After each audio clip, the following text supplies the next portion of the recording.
action. Hi, my name's Lauren Michelle McGarry, and my business is called Red Horse Equine Arts.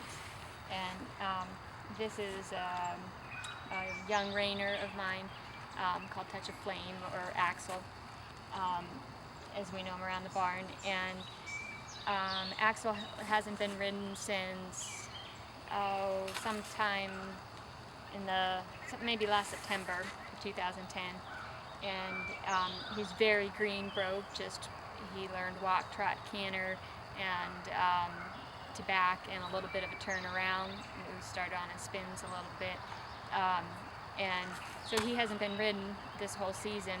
And I wanted to give you an example of how you would start your first ride when you come through the winter without riding, or if you get your horse back from the trainer's green broke, what some of the things are that you'd want to do for safety, and also just to refresh his brain before you go on to maybe more complicated things. So the first thing that I do after putting the reins up is, always check to make sure my saddle's tight enough. But I want to make sure that Axel remembers how to give to the rein. And then he'll bend his nose around when I pull, and then of course I want to automatically release that rein. Let me move him back around so you can see that a little better. But if I pull, in little tugs he should always give, and then I give back to him. And I'm also going to make sure that he'll move off with his back end from the pressure of my hand. And then I'll try it from this direction too. And this side, of course, this right side is always a little tougher for a lot of horses. And always making sure that you give. A lot of people forget that, and then they end up with a little trouble, especially with the youngsters that aren't as patient, and they get confused. And I want to make sure that he'll move his back end around. So he's kind of passed my test there. Normally what I would do is I would then take my reins, make sure they're even, and the saddle's even, and I would stick them up through here. And depending on your horse and what they're used to, how they were trained, as far as how loose you should make the reins for him. He's used to having a lot of rein, and he doesn't play with his front feet much, reaching out or anything when I would lunge him or work him in the round pen. So I go ahead and give him a good amount.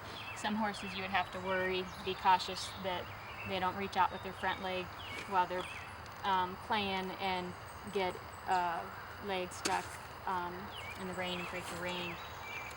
So from here I go ahead and work him in the round pen. And then after he's done with that, after I work on both the walk, trot, canter in both directions, make sure that he's responding to whoa and to my body language. And it also gives us some time to build a little bit of a relationship up again, make sure he's paying attention to me. I can make sure that I'm giving the right signals and stuff. Then that would be a good time. You don't have to go for a long time. It's just there to use as a tool to check and see if he remembers and if you're ready to get on and ride also. So when I'll go ahead and send him off once. Oh, over here.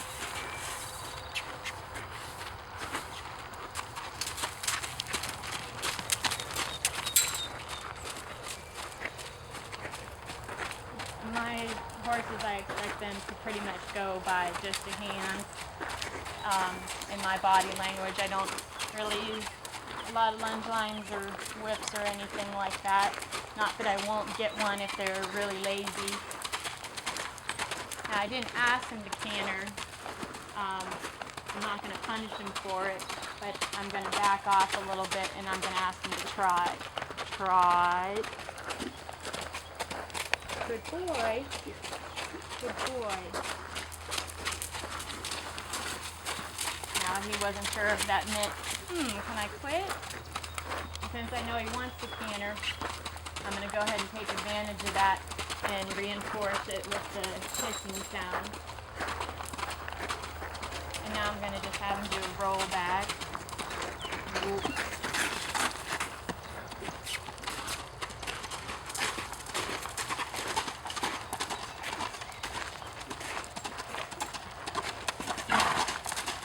Good boy. And trot. So that's good. He's listening to my words and to my body language. Whoa. Whoa. Whoa. Okay, so there, he didn't really give me the kind of whoa that I want. When I say whoa, I want him to stop right away. But being that I can tell his energy level right now is really up. He would like to run and buck a lot, but he knows that when I'm out here, that's not the time to run and buck. When he's out here alone or with a buddy or something, then he can play. So lunging or using the round pin isn't a time for him to just be goofy. It's to pay attention and to basically converse with me. So if he's running and bucking, we're not conversing. He's having his own little conversation. So, but he did stop and he came into me, and I'm comfortable with getting on. And with all horses, I want to make sure that they're kind of squared up with their legs so that they're balanced for me getting on. And with the young ones, I don't want to pull their head around too much. Some people pull them around really far, but that throws them off balance.